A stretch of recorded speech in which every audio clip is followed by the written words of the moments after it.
No woman of sense would chain herself to the deaf recluse of Carrow, they said, least of all a fraud's widow with nothing left but her debts.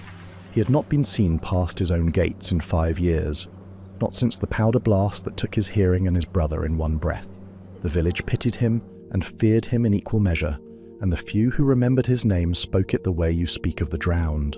But the cliffs above Porthcarrow kept a secret colder than the sea, a fortune the old Earl had buried before any bank could touch it, and the only person alive who could read the map to it had just stepped off the Penzance train with mud on her hem and a city's contempt at her back. Cordelia Lanyon had learned, in the year since her husband died, exactly how quickly a name could be unmade. In the spring of 1880, she had been a woman London invited to its better tables. She had a head for figures that gentlemen found charming until it inconvenienced them, and a husband, Edmund, whose railway company spread across 3 counties on paper, and rather less than that in fact. When the Lanyon and Western Counties line collapsed, it collapsed all at once, the way a flooded attic collapses, a groan, a tremor, and then the whole roof down at once. The creditors found forged subscription rolls and ghost shareholders, and capital that had never existed outside Edmund's hopeful arithmetic. Edmund himself they did not find at all, until a constable was sent to the river. She had known none of it. She would say so flatly to anyone who asked, and almost no one asked. The drawing-rooms that had laughed at her cleverness decided the cleverness had been the crime. A woman who could read a ledger that well, they reasoned, must have read his. They stripped her of the house in Cavendish Square, the carriage, the jewels her mother had left her, and finally of the only thing she had ever truly owned, which was their good opinion. By the winter she was a name people lowered their voices to use. What no one in London knew was that arithmetic does not lie, and Cordelia had read Edmund's books after his death with a cold and forensic patience. She knew to the shilling what he had stolen and from whom. She had even known, before the creditors did, that the company was hollow. She had begged him to stop, and he had patted her hand and called her nervous. That was the part that no court would hear. So she let them take everything but the one inheritance no creditor wanted, a damp cliff-top cottage in Cornwall, left to her by an aunt she had met perhaps 3 times, a woman the family had called eccentric and never once visited. The cottage was named Spindrift, and it clung to the headland above Porthcarrow, like a limpet that had given up the fight. The roof leaked over the stairs. The windows faced a sea the colour of slate, and beyond the next headland she could see the broken chimney stacks of a dead mine, and beyond that the grey bulk of a great house with every gate shut. She had arrived on a wet Tuesday in March with 1 trunk and a carpet bag, and the carrier who brought her up from the Penzance station had looked at her London boots and the address on her label, and said nothing the whole way, which in Cornwall she would learn was a kind of verdict in itself. The village had heard of her before she set foot in it. A Lanyon come to the dead clerk's cottage. The fraud's widow. They were not unkind. Cornish people are rarely unkind to a face, but they were watchful, and they kept their watching just behind their eyes, and Cordelia, who had spent a year being watched, recognized it and let it be. She had come to Cornwall to disappear. She found instead that her aunt had left her something to do. Tamsin Lanyon had been, the parish remembered vaguely, the late Earl of Carrow's clerk and archivist, an unmarried woman with a man's job and a sharp tongue, who had kept the old lord's accounts and his secrets for 30 years. She had died the same winter Edmund did, and the cottage had stood shut since.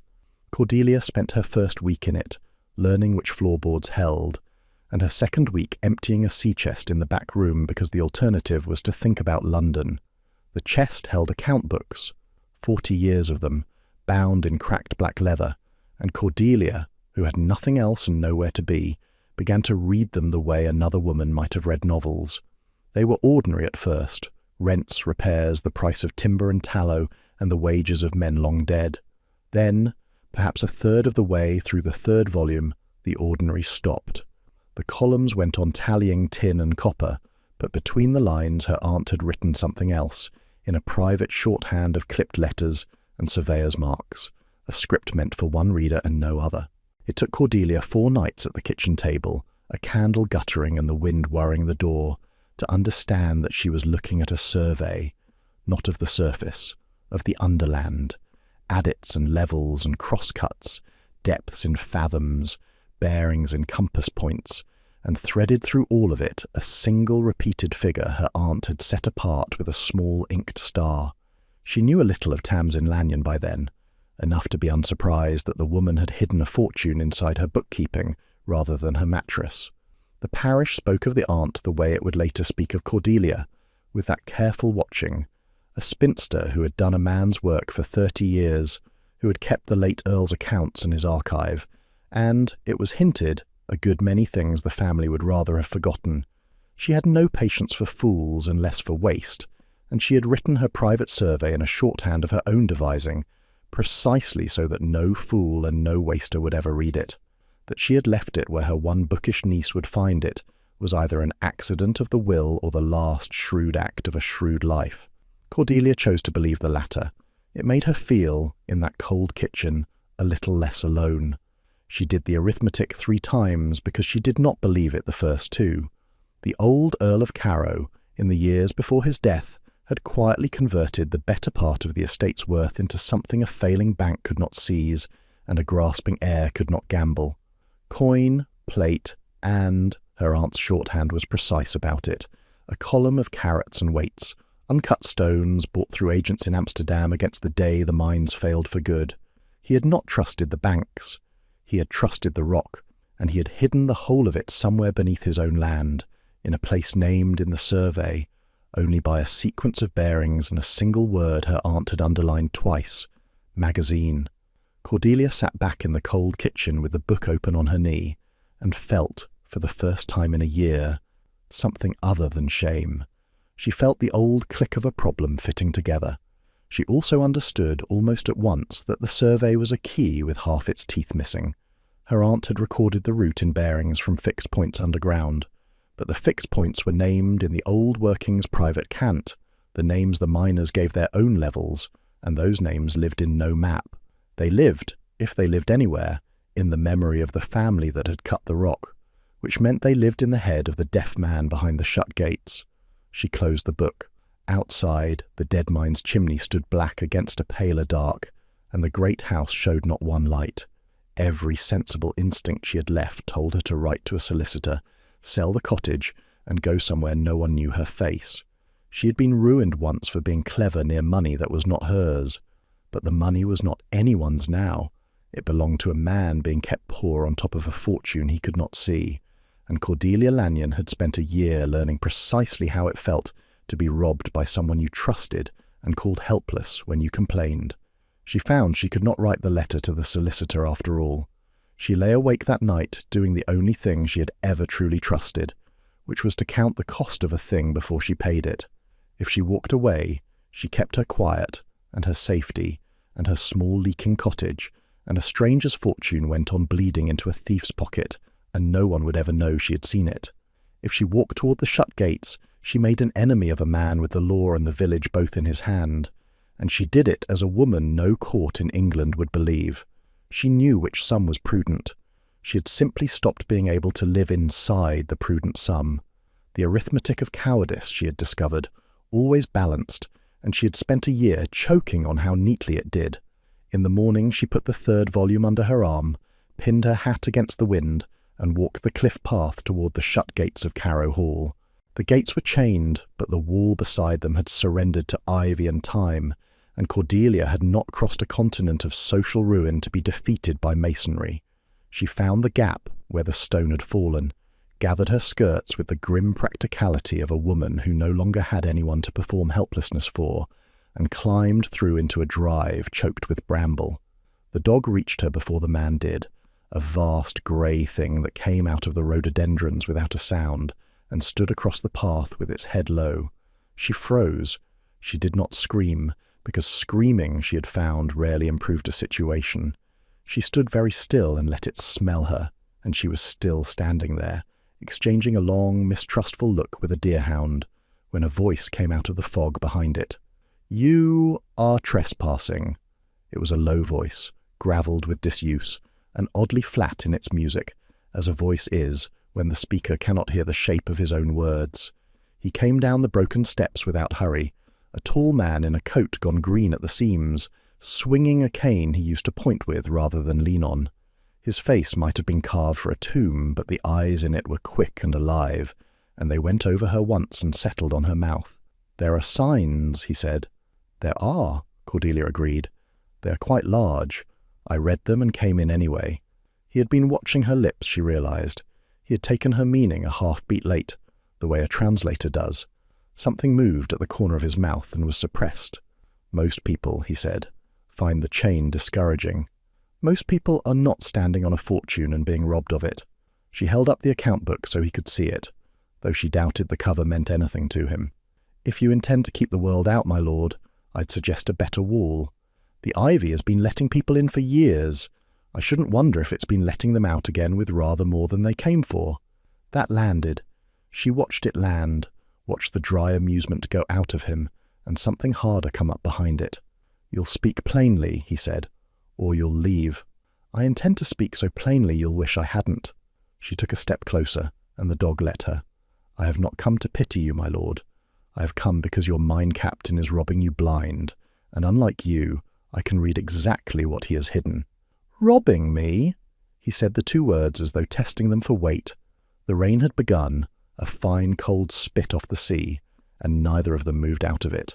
"You climb my wall, frighten my dog, and the first thing out of you is an accusation against the only man who has not abandoned this house. You will forgive me if I have heard a great many people tell me what is good for me." "I am not telling you what is good for you," Cordelia said. "I am telling you what is true, which is rarer and usually less welcome. There is a difference, my lord, and a man who has been lied to gently for 5 years ought to be able to feel it." For a long moment, the only sound was the sea below the cliff, and the man stood absolutely still, reading her face the way she read columns of figures, for the lie, for the angle, for the thing that did not add. He found none, because there was none, and she saw him fail to find it, and saw it unsettle him more than any accusation could have. No one, she would learn later, had said an unwelcome true thing to his face in 5 years. They wrote him soft notes. They spoke slowly and looked away. This sharp, mud-hemmed woman had walked through his wall to tell him he was a fool, and he discovered, standing in his own ruined drive, that he wanted very much to know how the sentence ended. "Come inside," he said, "before you say another word where the wind can carry it." The hall was a museum of a better century, dust-sheeted and cold, every clock stopped. An old servant, Pendray, the Earl called him, the only living thing in the house besides the dog, built up a fire in a study that smelled of damp leather and lit a branch of candles without being asked, and gave Cordelia a look that was equal parts suspicion and a dawning, desperate hope. The Earl, Gideon Tremenhere, she had it now, though he had not offered the name so much as let Pendray drop it, sat across a great desk from her and pushed a slate and a chalk stick toward her. "I read lips well in good light," he said. "When the light is bad or when you turn your head right, I dislike being misunderstood twice." So she wrote and she spoke, and mostly she laid the arithmetic out in front of him like a woman dealing cards. She had brought more than the survey. In the week she had spent making herself known in the village, she had done what she did best. She had asked dull questions of unimportant people.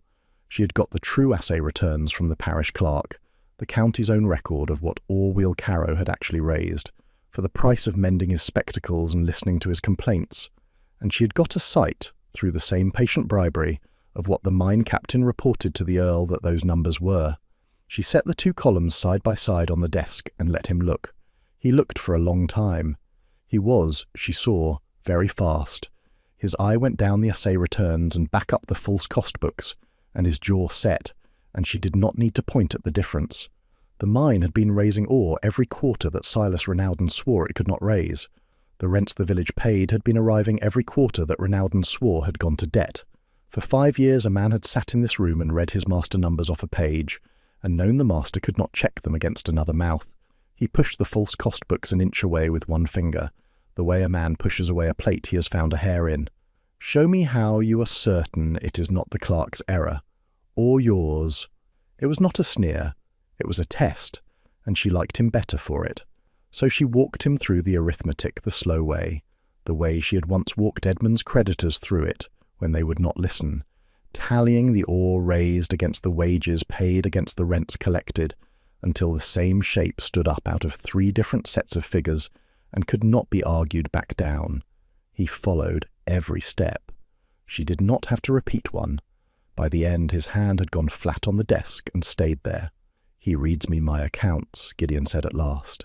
His voice had gone very quiet. "Every quarter day. He sits where you are sitting, and he reads me my ruin, and I have thanked him for his loyalty in staying when the rest ran." "He stayed," Cordelia said, "because no thief leaves the till."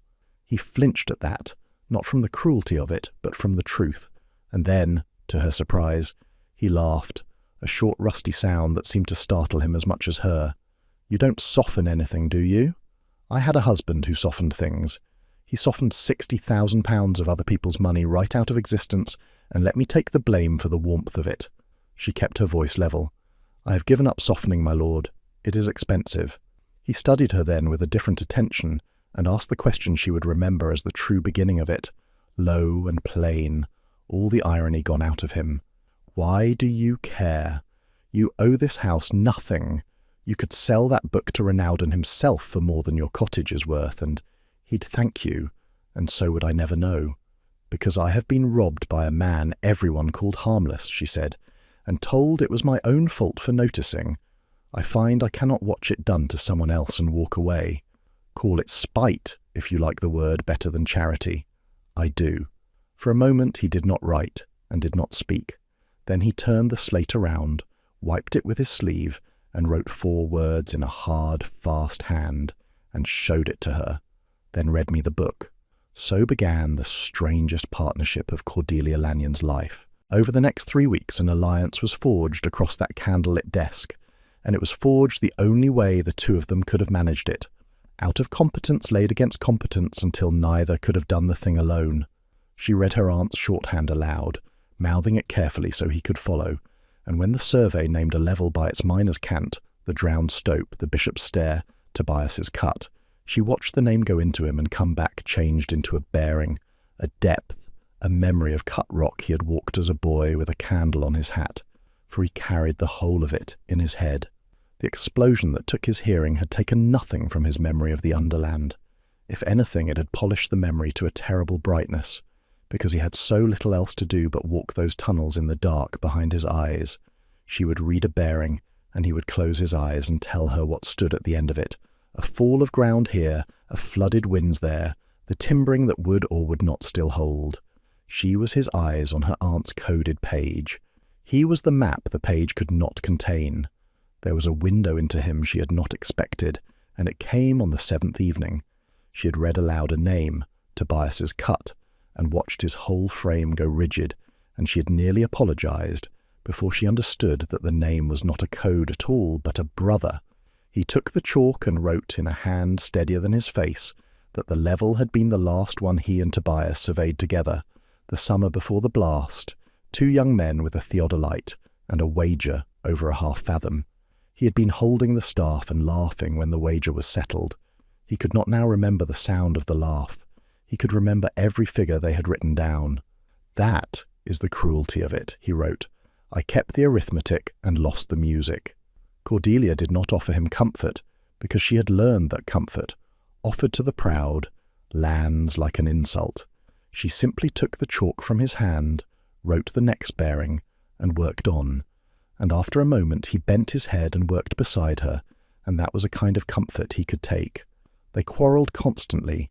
He was exacting and proud and disliked being corrected. She had stopped fearing proud men around the time the bailiffs carried out her piano. "You are very certain," he wrote one evening, when she had argued a bearing against his memory for the 3rd time, "for a woman whose whole knowledge of a mine fits inside a dead clerk's notebook. And you are very stubborn," she said, "for a man staking his fortune on what a boy of 12 remembers of a tunnel. Shall we test it, or shall we sulk until the tide takes the lot?" He tested it. She was right, and they both knew it, and he gave her no apology. But the next morning the candles were already trimmed and set to her side of the desk when she came in, which was an apology in the only language he had left. When he sulked, she wrote things on the slate too rude to say aloud, and he read them, and his mouth did the thing it did, the almost smile, and once, over a disputed fathom that turned out to be her error and not his, he laughed outright, and then looked appalled at himself, as a man does who has forgotten the sound and feel of his own laugh.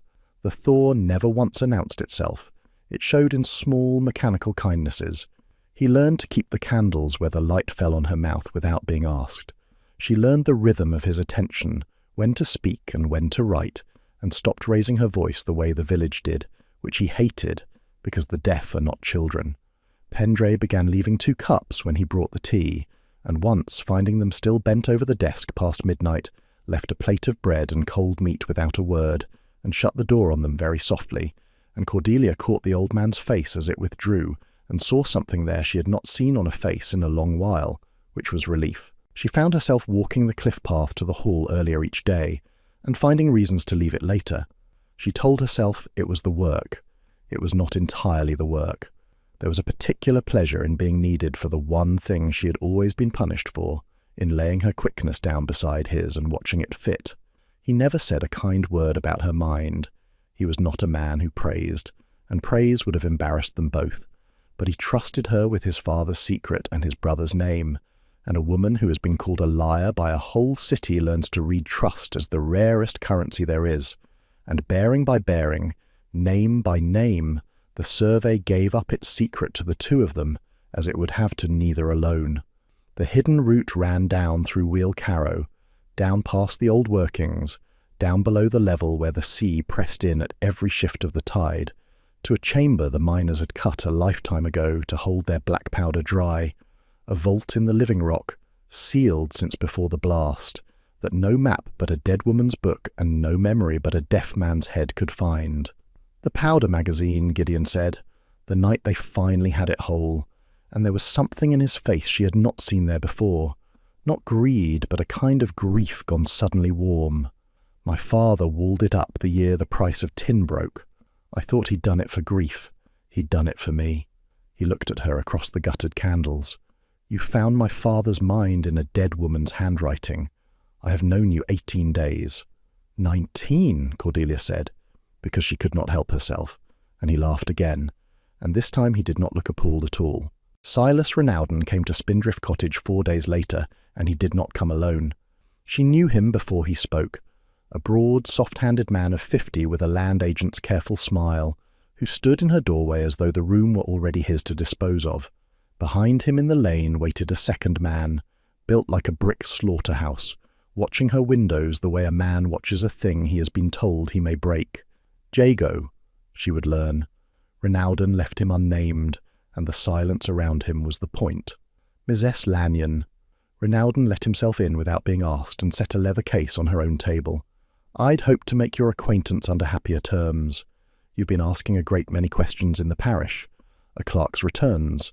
An assay book. It puts people in mind of your late husband. God rest him. A great asker of questions himself, by all accounts, before the answers came due.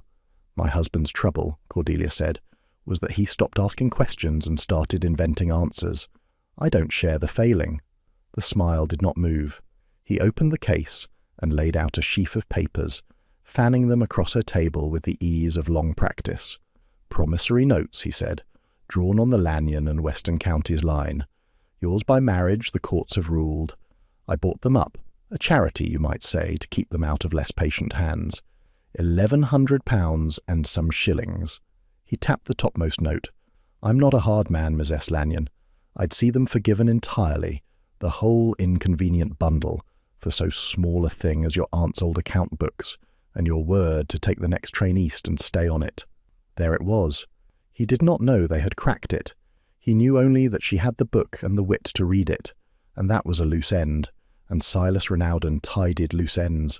The notes were forged or near enough. £1,100 was the precise sum she would have wagered, that he had calculated would frighten a ruined woman into the sea. Debtor's prison was a real door, and he was standing in it with the key held out, smiling. She let the silence sit a moment, the way she had once watched solicitors do across her own ruined table, and she used it to read him. He was not a clever man, she decided. He was a patient one, which in a thief is more dangerous. He had spent 5 years being believed, and the habit of being believed had made him slow to imagine a room he did not control. That was a weakness, and she filed it where she filed all such things, against the day it would be useful. "You forged the Earl's signature on a year of conveyances," she said pleasantly. "Embezzled his rents into a Truro company you think no one can trace, and you mean to force his estate to a sale and buy it through a proxy before he learns the mine ever paid. I have the figures, Mr. Renaudin. I have the dates, and I have written all of it into a letter that sits this morning with a friend of my late father's at the Board of Trade, a man named Trelawney, who sends coastguards where I tell him to. Threaten me again, and he reads it tonight." The smile went, finally. What was underneath it was much older and much colder, and Jago shifted his weight in the lane. "The Earl cannot protect you," Renaudin said softly. "A deaf madman behind a locked gate, and a fraud's widow no jury in England would believe. That is what you've thrown your lot in with. Think on it, Mrs. Lanyon, think hard. The tide comes in fast on this coast, and it does not care whose questions are unanswered." He gathered his notes, unhurried, and left them the threat to fill the room. Cordelia stood at her own window and watched the two of them down the cliff path, and her hands were not quite steady, but she did not reach for the train timetable. She reached for her shawl. Then she walked, fast, in the other direction, toward the locked gate and the man behind it, because the time for reading the book was over, and the time to go down into it had come. The storm came up with the dark, the way Cornish storms do, off a flat sea, and then all at once. She reached Carrow Hall soaked through, the account book wrapped in oilcloth against her chest, and Pendray had the door open before she touched it. Gideon was in the hall with a miner's lamp already lit and a coil of rope over his shoulder, dressed not as an earl but as a man going underground, and she understood that he had known too, that Renaudin's visit to her had been answered by a visit somewhere, some final tightening of the screw, and that the choice had been made for both of them. "He's moved the sale to Thursday," Gideon said. "Pendray heard it in the village. 3 days. If the gold is not above ground and counted before a magistrate by then, the estate goes to his proxy and the fortune with it, and no one will ever prove it existed." He held out a second lamp. "I will not ask you to come down. The lower levels flood at the high tide, and the timber is 50 years old. You'll need a mouth that can read the book and call the law when it's done," she said, taking the lamp. "And I did not survive London to be sensible now. Walk, my lord. I'll keep up."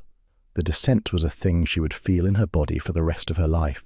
They went down through the engine shaft and into the old workings, down ladders furred with rust, down a passage where the lamplight woke 100 years of pick marks on the walls, and always the sound of the sea grew.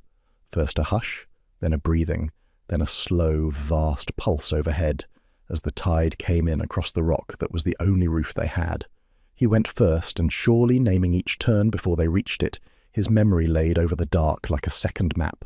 The Bishop's Stair, the drowned stope where the water stood black and they edged a ledge above it, Tobias's Cut, and there he paused a moment with his hand flat on the rock, and she did not need to be told whose memory the name held, and she said nothing, because some silences are not deafness but respect. It was strange going down with him, to watch the disability the village pitied become the surest thing in the dark.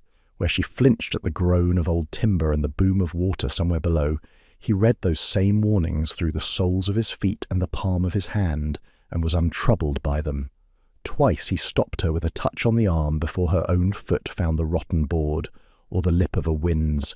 He had felt the change in the rock before the lamp could show it. She had come down to be his voice, and found that in this place he had no need of one, that here, for the first time, she was the one who must be led, and that he led her without a flicker of triumph, only the steady competence of a man at last on his own ground. There came a place where the passage narrowed and the water pulse overhead was loudest, and he turned and put his mouth close to where the lamp lit his face so she could read it. "Below this the tide owns the levels for 6 hours of every 12, he said. "We have until it turns. After that, the only way out is the way we came, and the way we came will be under the sea. Do you understand me, Cordelia?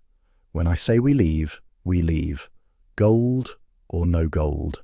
She nodded, and he held her eyes a moment longer than the instruction required, and then went on down into the dark. At the bottom of it all, behind a fall of dressed stone that had been made to look like a wall and not a door, was the magazine. It took them an hour and both their strengths to clear the false wall, and when the last block came free, the lamplight went past her shoulder into the chamber beyond, and Cordelia forgot, for a moment, every cold and frightened thing. The old Earl had built well. The chamber was dry and square and full, cut true into the living granite, and it had stood sealed since before either of them was wounded. Gideon set the bar to the hasp of the nearest chest and broke it, and the lamp found coin inside, sovereigns, thousands of them, gone soft gold in the light. He broke the next, and it gave up old plate wrapped in rotted baize. The third was the smallest, and when she lifted its lid herself, her breath stopped. The thing her aunt's column of carrots had promised, a spill of uncut stones rough from the cutter's hand, and the lamp flame went into them and broke apart, and they caught the light like pieces of a fallen blue sky. "It's real," she said, and turned to him, and found him watching not the gold but her face in the gold light. "Gideon, it's all real. Every figure my aunt wrote.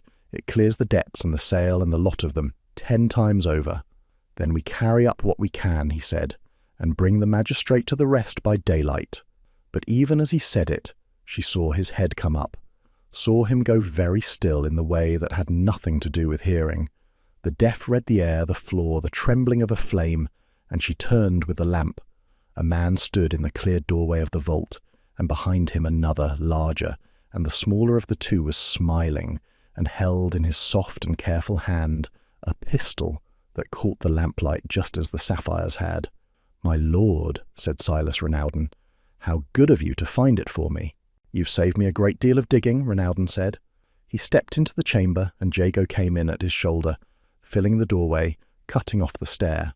I confess I'd nearly given up on the old man's gold. A legend, I'd decided, until the widow started reading books no one should be able to read. His eyes moved over the open chests, hungry, proprietary. A staged accident, I think. The timbering is so very old. A widow and a madman, lost in a flooded mine they'd no business entering. Tragic. The estate to my buyer by Thursday, and this, he gestured at the gold, to me by tonight. He did not point the pistol at Gideon. He pointed it at Cordelia, because he had understood even now which of them held the page. The book, Mrs. Lanyon, on the floor, and then your lamp. Cordelia looked at Gideon, and Gideon was looking at Renaudin's mouth, reading him in the swinging light, and she saw the precise moment he understood the whole of it, and she saw what he meant to do. "Do as he says," Gideon said to her, very calm, very clear. "Set down the lamp." She set it on the lid of the nearest chest. Renaudin's smile widened. Sensible. The first sensible thing. "Renaudin!"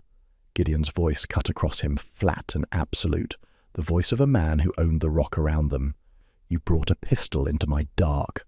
I have not heard a sound in 5 years. Your roar is nothing to me, but I know every stone of this room. Cordelia, cover your ears and shut your eyes." "On your knees," Renaudin snapped, the pistol steady on her. "Both of you, where I can—" He did not give her time to refuse. He swept the lamp from the chest and dashed it against the granite floor, and the chamber went black, black as nothing on the surface of the earth is ever black, the absolute starless black of rock under the sea. And in that black the only man who had ever been at home was the one who had lived in it for 5 years. The pistol went off. The report in that sealed stone chamber was not a sound. It was a blow, a physical thing that staggered the hearing and left the ears ringing and useless. And Cordelia, on her knees with her hands clamped to her head and her eyes shut, understood at last, and completely, why he had warned her. It deafened Renaudin. It deafened Jago. For one long, terrible instant, the 3 hearing people in that room were as blind and reeling as the village had always believed the Earl to be, and the Earl moved through them like a current through still water. She heard it rather than saw it, and even hearing was a wreckage of ringing and the sea. A grunt, the clatter of the pistol skidding across stone, a body driven back into the chests with a crash of falling plate. Renaudin's voice, high now, all the smoothness gone, crying out a question into a dark that gave him nothing back.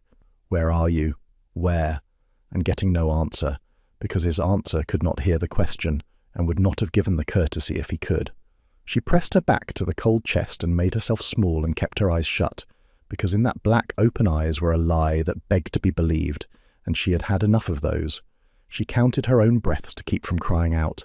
She thought, "He is herding them. She was right. Gideon was not flailing in the dark. He was working it like a room he could draw with his eyes closed because he could, driving the two of them away from her by the sound of their own panic, which to him was not sound at all but the blunder of bodies against stone he had known for 40 years. A voice nearby, Renaudin's, swinging the pistol he no longer had, swinging at nothing. "Tremen here! Tremen here! You cannot— I cannot see." "No," came the flat, terrible answer out of the black, close behind the man and not where he was striking at all. "You cannot. Now you know." Jago came on blind and swinging and met the bar Gideon had cleared the wall with, once low, and went down and stayed down. When Cordelia got the second lamp lit, her hands shaking so that she spoiled 3 matches, the chamber resolved out of the dark into stillness.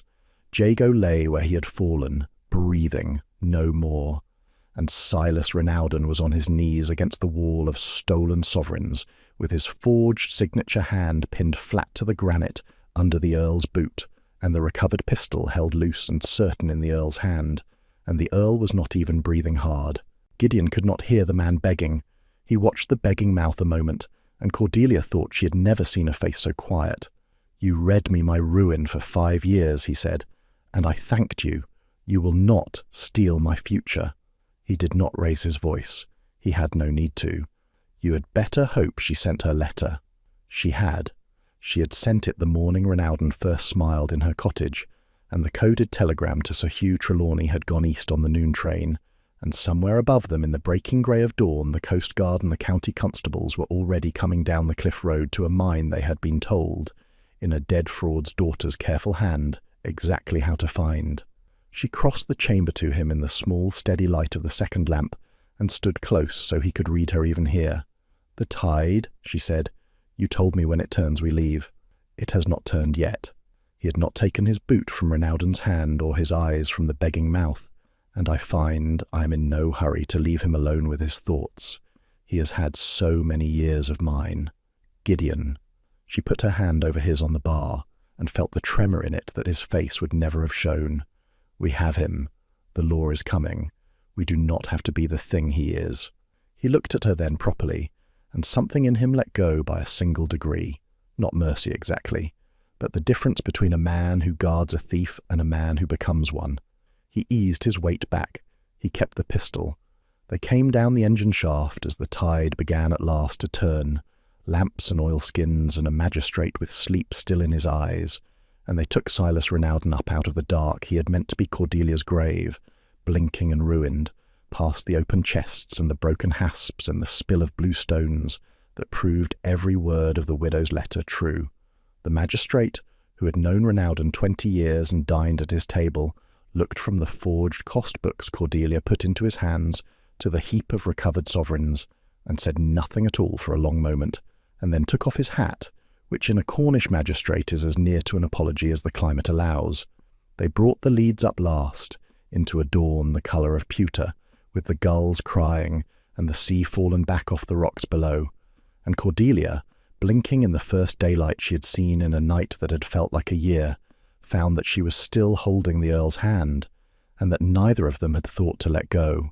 The following spring the gorse came out gold along the headland, and Cordelia Lanyon stood in the small chapel above Porthcarrow, and married the man no woman in Cornwall had been willing to marry. Silas Renaudin was tried at the Bodmin Assizes that winter for fraud, forgery, and attempted murder, and the assay returns and the false cost books and a dead woman's account book were laid before the court in a sharp, financially literate hand that no jury in England, as it turned out, found the least difficulty in believing. He was transported. Jago, who had only ever been a hired fist, was taken with him and named less.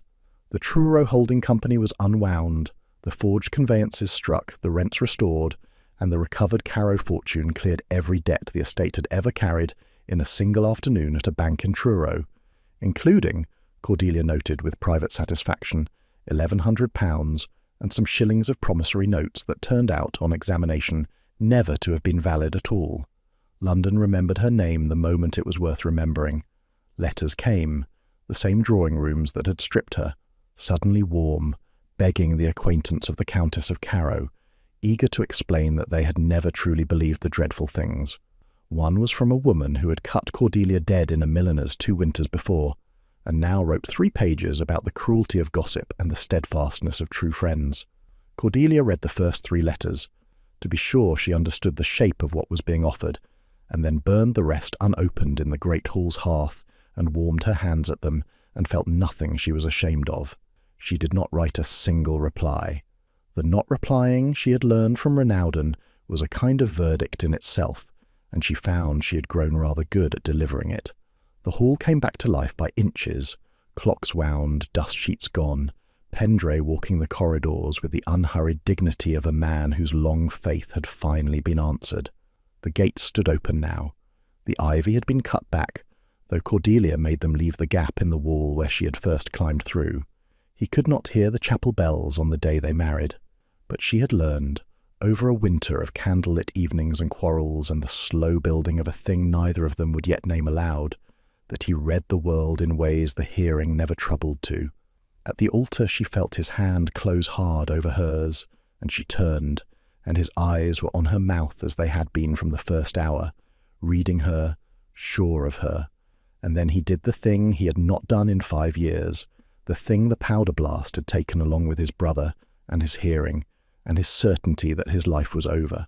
He said her name aloud, just her name, low and rough and unpractised, a deaf man's voice shaping a word it could not hear, and it was the most precise thing she had ever heard a man say.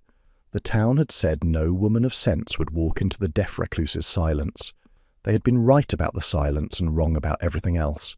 She had walked into his silence, and she had stayed. If you've made it to the end of their story, I'd love to know, what would you have done, alone in that dark, when the only person who could save you was the one the whole world had written off? Tell me in the comments.